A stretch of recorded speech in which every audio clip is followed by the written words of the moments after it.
No matter where you are in your high or in your low, your home needs to support all aspects and all sides of you. Just like we talk about how you live in your private life versus your external life when you have guests over into your home versus the high activity, clean home versus low activity, messy, cluttered home. There's so many aspects of you, and it's important that you're nourished all the way through. Like from start to finish, you've got to nurture all of your versions of self, and that really truly comes from being honest. Every shift you want to make in your life, it starts with home. I'm Ariel, your host, and this is the podcast where design meets intention, energy, and becoming more you. Let's dive in. Hi, welcome back to another episode. I am so excited you're here. As always, I think you know this in the title, everything starts with home. It all starts with home. Every habit, every lifestyle change, every transition, the space that holds you is your home. And although I think interior design on the surface level is so much about materials and experiences and feelings and the look, it is so much more than that. It's about function. It's about how the space supports you. It's about what you love, showing off what you love, who you are. It's an external representation of yourself.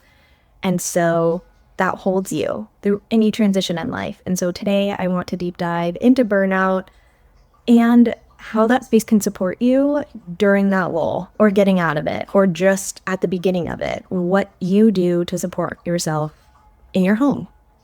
There is so much going on in my life right now, from work burnout to starting a business and running it for 4.5 years, to splitting up with my partner of 7 years, to living in an empty space, filling on a blank wall, and just sitting in the lull. And the truth is, yes, I'm burned out, and yes, I use these tools to pull me out. And that doesn't mean this is a cure-all burnout tool. It means it's going to support you within your burnout experience. And I don't really love the word experience, but it is quite a journey. The start of burnout is such a different feeling than the end. And once you've gone through it once, honestly, you're probably going to go through it again, but you have tools and resources to pull you out sooner. So the first time I really realized I was burnt out was right before COVID. And I was working at a high, fast-paced job in the city, working for startups, designing interiors. And I was exhausted. I was physically exhausted, mentally exhausted, energetically exhausted. And the week before shutdown, I took a week off from my job and I stayed at home and I did absolutely nothing. No work, no binge TV. I just laid there and did absolutely nothing. I was exhausted. And then the shutdown happened and I was at home all the time. And so a lot of this was born out of that because I had to pull myself out of burnout because it was a slippery, slippery slope. And I needed help. And the best thing that helped me was a supportive home. And that meant really simple things that I could do on a daily basis, on a weekly basis, just to help keep some normalcy while my nervous system was totally out of whack. Now, that was 5 years ago. And I've gone through smaller periods of burnout that have not been as intense, but for all intents and purposes, I use the tools again because they support you. And I think this is such an important episode. If you are sitting in that space, if you're coming home on the weekends and you're just exhausted, or you don't have interest in seeing friends or family or doing anything, you literally just want to catch up on sleep and your body is in complete fatigue mode, your home often reflects that. And you need a space to hold you. And that's what this entire episode is about. No matter what phase or what type of burnout you're in, emotional burnout, work burnout, life burnout, whatever, this is for that, for all of those things. So the first one, I think, is to realize and give yourself permission to be low, to realize I feel like absolute trash fire and garbage right now. I need to do nothing. And that's fine. There is so much shame and programming in our society about burnout that you should never burn out and your exhaustion is a mask and all of these things. And frankly, that's just not true. The first step is saying, I'm fucking burnt out. I'm tired. I can't do this right now. It means honestly saying and communicating to friends, families, coworkers, whatever, I'm so exhausted right now. I will come back to this when I have more energy. The amount of respect that I get when I say something like that, I just don't feel good right now. I will come back to this when I'm ready. I read it and just don't have the energy right now. I would so much rather hear that from one of my friends, in which many of them I have, than ghosting, than not saying anything, than shutting down, right? Just communicating the boundary. I need space right now.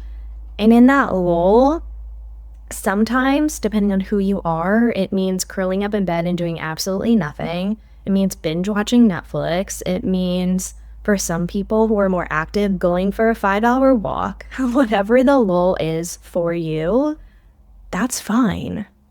Just give yourself permission to accept that, because that's the beginning of everything. When you realize something's not right here, like something's off. I think for me, when I'm in a deep state of burnout, my first indicator that something's off is my space is a wreck, a complete wreck. Before I ever realize I'm deeply, truly burnt out, my home is a disaster. There's stuff piled on my table. There's mail piled up by the door. There's laundry piles. It's just like chaos, because I don't have the energetic space pre-burnout cycle to even deal. And so that's my indicator. When my house is a mess, something's off. And I'll get into this, but obviously we know from science that mess, that chaos, that clutter contributes to more burnout.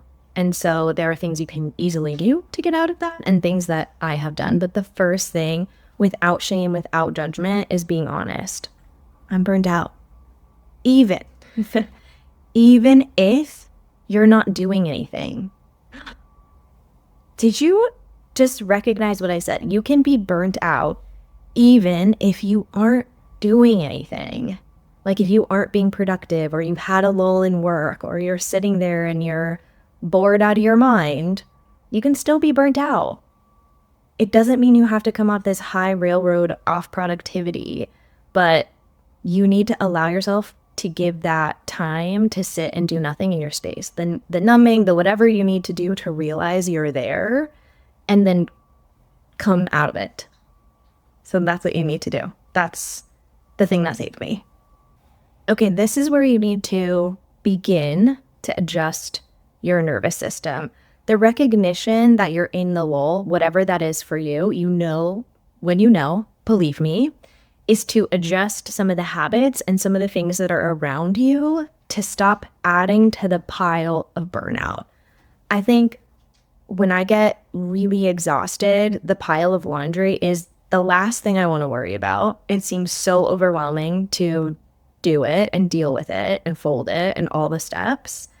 And that's where I get bombarded in the loop, is all of the steps. And wipe them all. Do one small thing. Declutter one tiny thing. Sometimes the things that work for me on the dining table, when it's like just random stuff has piled up, is putting it in a box or bin or basket and putting it away for another day when I can actually deal with it. That's fine. But when you see clutter piles and things everywhere, I'm telling you, it makes it so much worse. And if you, for 5 minutes, put on your favorite song, put on your favorite Netflix show, have your favorite podcast going, habit, whatever the thing is, stack it. Do the thing that you like with the thing you don't like. We know this. It works. Okay? I know it sucks, but it works. 5 minutes. Clean the dining room table. 5 minutes. Your favorite Netflix thing is on. And you're done. You're going to feel so accomplished. 5 minutes. You don't have to do anything else that day. That's it. I've talked about this before in the podcast, but each little time you do that, it just builds so much confidence and so much trust. And almost when you continue to do it, those steps melt away. Oh, today I just put my clothes in the laundry. in the washing machine. Tomorrow, I'm just going to move them to the dryer. And the next day, I'll fold one tiny thing. It doesn't have to be everything all at once, all the time. Like if you're burnt out, you're burnt out. You can't do all the things all at once. You need to just hone it back in baby steps. But your space, again, holds you and reflects that state. So sometimes this can be the reverse. Sometimes I've seen people in a state of burnout who are cleaning and have the cleanest space, and they're overly doing it. And sometimes you need to do the reverse, where you need to just sit in it a little bit. It depends who you are, and only you can define that. But when you start to pay attention to the space, not in an overwhelming way, not in a way of judgment, like I need to clean this is looking disastrous. No judgment. Just, I'm going to tackle one tiny thing and I'm going to have it stacked at the same time. That's it. Simple as that. I also really find that when I'm personally overstimulated, it's from three things: lighting, clutter, and noise. So an example, right now I'm filming. I have all my lights on. I really never have all my lights on. I don't do that. It's so overstimulating for me. Turn the lights down low, relax. Noise. I live across the street right now from heavy construction. It is an absolute nightmare. I hate it. I put my noise canceling headphones on and I just listen to music while I do other things. It's a lifesaver. Pay attention to what you're consuming, what you're listening to, what that narrative is, if it's just frequencies, if it's music with no words, if it's, again, the Netflix show, whatever it is, just pay attention to the noise level, what that is. And the third thing, like I said, is the clutter. It's the stuff that you know you need to deal with, but you're just so overwhelmed. One thing at a time. Those three things help me crawl out so much faster. Like an unbelievable amount. When I just tackle the sink of dishes for 5 minutes, I feel so much better, even if I don't do anything else that day. One thing at a time. Okay, hot tip. This is something that I've realized for my own self. When I come into my apartment, I always have stuff with me. I have the mail, I have dog food, I have leashes, I have a jacket, I have all this stuff, and it ends up just sitting at my entryway, and it just piles up really fast. And so the thing that has helped me eliminate a lot of that deal with me later stress is a catch-all basket, where I just literally, I'm in the habit of dumping things. It goes in its place and I deal with it later. It looks clean, it looks tucked away, it looks nice, and I still keep that habit up. I just need to drop the things and do some other stuff when I get home. So figure out what that habit is for you, the thing that you're annoyed that you're doing. Just embrace it. Just embrace it. A space that holds you in burnout is not about changing and renovating your whole home to support you in burnout. Unfortunately, I think that can contribute to further burnout in the case that I'm in, where I'm purely overwhelmed with my space and I don't know what I want to do yet. And I'm sitting in the I don't know what I want to do yet. And that's fine. The things that can support you are paying attention to your 5 senses. I talk a lot about this. I think it is the key to having a successful home. But when you are burnt out, the taste, touch, smell things create a sense of safety. We go back to caveman era comfort when that's all we had to rely on was our 5 senses. So taste, that favorite cup of coffee or tea or nourishing drink that you love, have it with you. That favorite blanket and your favorite candle, like integrate all the senses. I talked about this in previous episodes if you hadn't listened, but cultivate that. And the thing that goes with that is finding one space to integrate it all into. I'm asking you not to renovate, just not do anything. I'm asking you to pay attention to the space that you already have and what feels the most nourishing right now. Is it your bed with all the fluffy pillows and the linen blankets and everything? Because for me, it is. And then I have a candle in that space or my diffuser. I play my favorite music again, and I just cultivate a cocoon to feel safe and regulate and take deep breaths and be in that lull and support myself. Now, on my way out of the lull, when I've really tackled a lot of the clutter, maybe 50%, maybe 60% of it, I can actually start to create corners of my home that build more safety. So I move from my bed to the accent chair, my reading corner, and I can focus on meditation again. Slowly. It means taking one element from one space and implementing it to another. It doesn't mean you need to go buy all new things. It means you can take your favorite cozy blanket from the bed to the chair with the candle. That's it. But you're paying attention to all the senses intentionally. You're cultivating an intentional space. I think the reason that has worked for me so well is when I put all five around me, my favorite tea, the candle, the blanket, and some like a piece of artwork to look at, or my favorite book, something to focus my eyes on. I'm not focusing on all the things that are overwhelming me and how exhausted I am. Instead, my attention and my focus is on the five senses, is on the intentional space that I've created. Even if it's for 5 minutes or 2 minutes or 1 minute, that gives your nervous system a second to just catch up, take a breather. Even if it's sitting in a dark room with an eye mask on, like that's fine. But you need to cultivate things around you in your home that regulate and calm you away from the clutter. Even if, again, that's removing everything off the dining table and putting it in a box for later and looking at a clean space for today. But you got to do it. It's the best way to crawl out. Okay, the thing that has prevented a lot of my burnout from escalating to an insane amount is rituals. So the things that have helped me get out or escape burnout or run away from it, cure it, whatever you want to call it, I don't think it's ever gone forever, is creating space and time to do the work on a daily basis or every other day or a few times a week, whatever you have time for. It's been cultivating space and time to do that, so I'm aware of what's happening in my body. When I was in deep burnout, I didn't really know what was going on because nobody had helped me before. All I knew is that I was living in a super crazy cluttered space and I just couldn't find my way out. But when I start to notice those things creep back in, I'm really intentional about checking in. So when I see just the dish pile up, I'm really intentional of like, oh wait, what's going on in my life that I can't tackle this right now? Like, let me just take a minute to check in with my body and sit in my accent chair and light my candle and give myself that sense of safety. So the same thing I supported myself in the lull, laying in bed for 5 minutes and crashing out and doing all that stuff, I do it on a daily basis when I'm feeling overwhelmed because it helps regulate me. So when you're in burnout, pay attention to where you go when you're creating or feeling like you need to feel safe.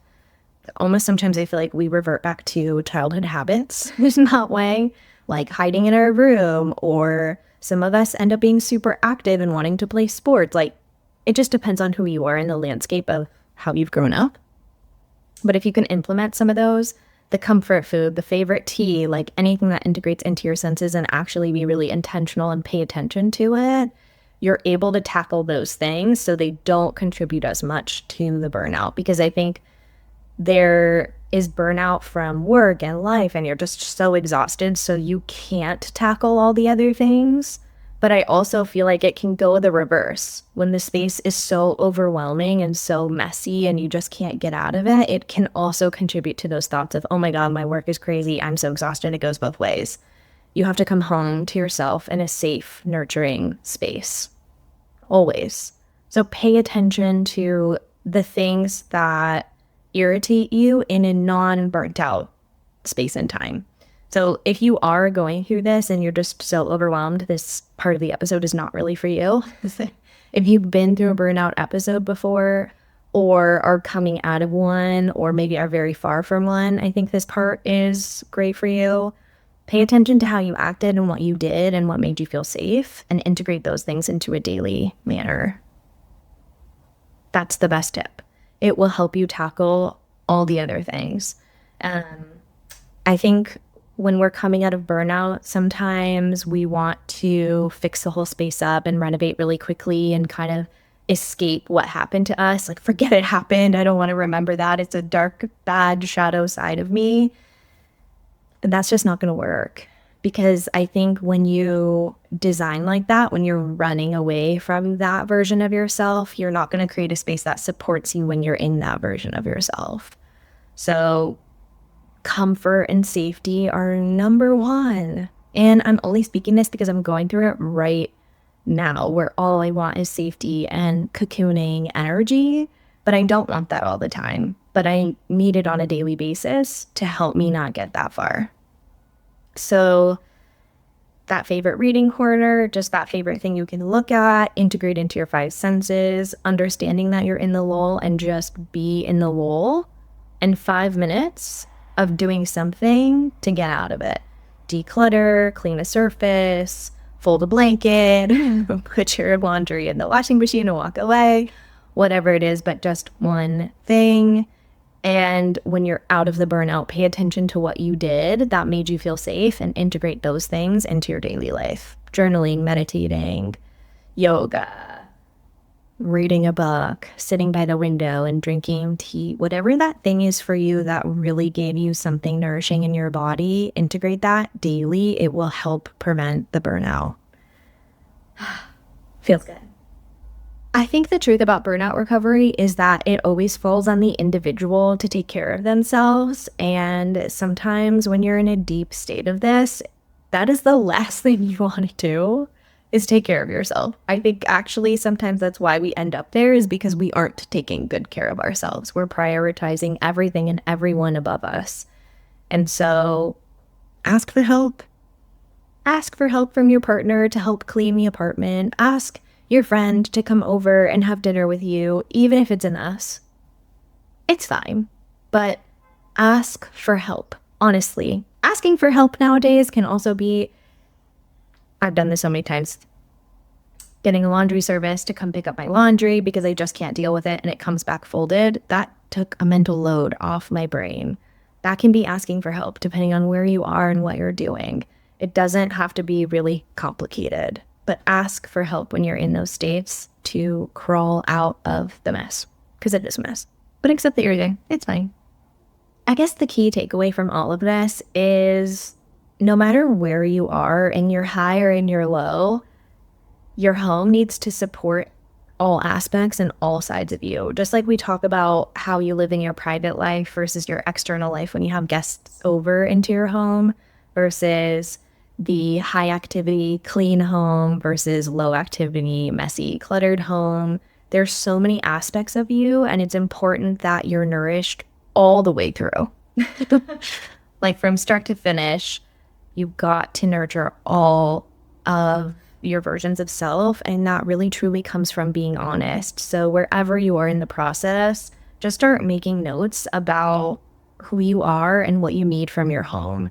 Even if you don't have one yet, even if you're in a transition of finding a new one, moving, you're in one that's complete, wherever you are, pay attention to the things that actually nurture you. Not the home decor need that you have been eyeing on the internet, the actual things that make you feel safe at home. That is the cure to everything, I am convinced, because it all starts with home. Have a great day, guys. I will see you in the next episode.